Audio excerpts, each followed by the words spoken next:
Magandang araw ulit mga bayang classmates. Ellis Chase pong muli para magbigay ng aking karera tips. Balik karera po tayo para sa araw ng Miyerkules, October 23, 2024. Meron tayo ulit 7 karera at puro 1-2 lang ang distansya natin. Mag-uumpisa alas 5 ng hapon.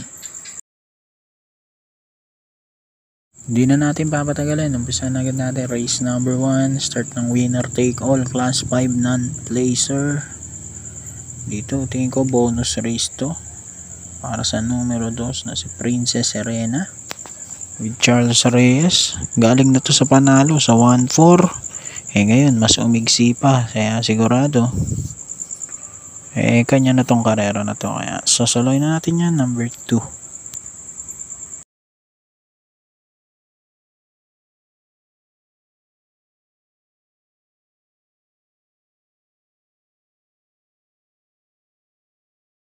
Race number 2 naman tayo. Pag-umpisa ng PX6. Class 4, 16 to 21 split. Ito medyo mahirap na karera to. Pampremero ko numero 2, Lord Bentley. JT Pabilik. Na timbang na to last time. Kung di ako nag-aamal, pumangatlo to. Tapos ngayon binigay pa kay JT Pabilik.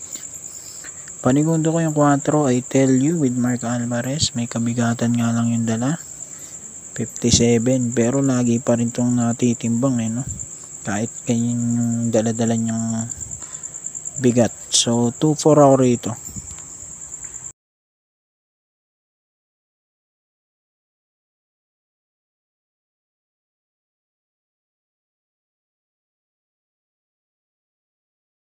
Race 3 Peak 5 naman tayo. Class 5, 6 to 10 split. Dito naman ako numero 7, Happy Julian with Joel Shego. Tinalo nga ito ni Sinag nung nakaraan, no? Nakakuha sa tiyaga ni John Alvin si Sinag. Panigundo kayo, nagbabalik yung 4, G-Scolt with RJ Sitabor. 7 at 4 ako rito, race 3.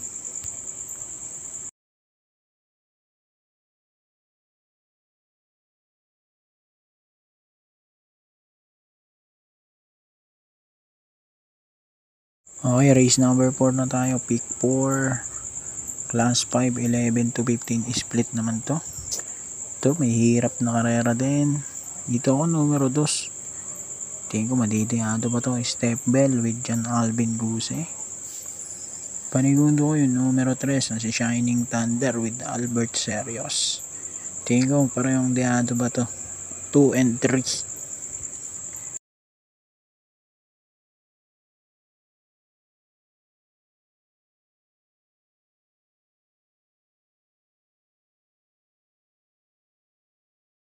Race number 5 na tayo. Huling DD1, class 5-5 split, mga placers. Dito naman ako, nagbabalik din to numero 5 Queen Margot with JB Guerra. Extra double to ni J. Scolt. Panigundo ko yung number 6, Princess Belle with Ryan Garcia. So, singkot sa isa ko rito.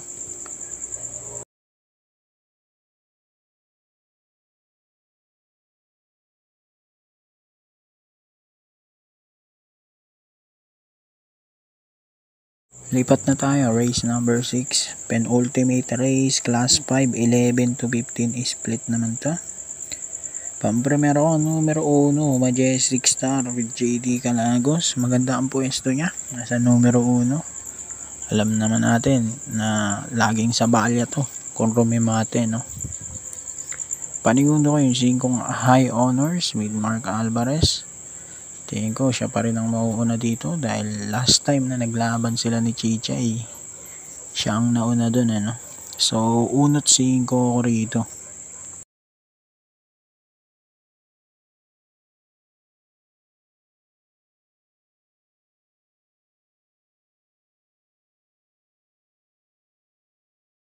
Race number 7 na tayo. Uling karera para tingnan na po ito. Class 4, 22 to 27 split. Ito, napakahirap na karera din. Tingin ko dahil magaling dito. Kung primero ko yung 8 runway 10 na bagong baba dito. Although hindi maganda yung mga tinakbo niya lately. Pero tingin ko advantage pa rin na bagong baba siya. Kung papala rin si Charles Reyes na siyang magbukas ng race number 1, pwedeng siya rin yung magtapos, no? Panigundo ko yung sa East Golden Sunrise with Totoy Cabarrios. 2 beses na lang nasisigundo sa kanya, no? Tingin ko pwede na rin manalo to rito. So 8-6 race number 7. Good luck po, racing, and God bless.